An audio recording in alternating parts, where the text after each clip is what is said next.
kabla ya adhani alfajr, hata kama utapata dakika 10 au robo saa au nusu saa utakayojaliwa, ni wakati ambao huwezi kuweka thamani ndani yake wala value, kwa sababu ni wakati ambao Allah subhanahu wa ta'ala ameuchagua kwamba ndio wakati bora wa kuomba istighfar katika nyakati zote, katika 24 hours.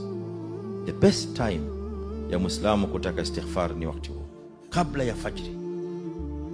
Ikiwa uko nyumbani unaleta istighfar, ikiwa ushafika msikitini, ibada kubwa iwe ni istighfar. Allah subhanahu wa ta'ala katika kuwasifu waja wema anasema wal mustaghfirina bil ashar, na waja wema miongoni mwa sifa zao ni kwamba hao wanamuomba Allah azza wa jalla istighfar nyakati za sahar. Na kwa mujibu wa mafundisho ya Qur'ani, wakati huo ni wakati unaoitwa wakati sahar, na sahar ni wakati ambao unakuwa kabla ya alfajiri. Hakuna Muislamu aliye na fahamu au aliye na busara kubwa na kuelewa wakati huu thamani yake halafu anapoteza. Si rahisi.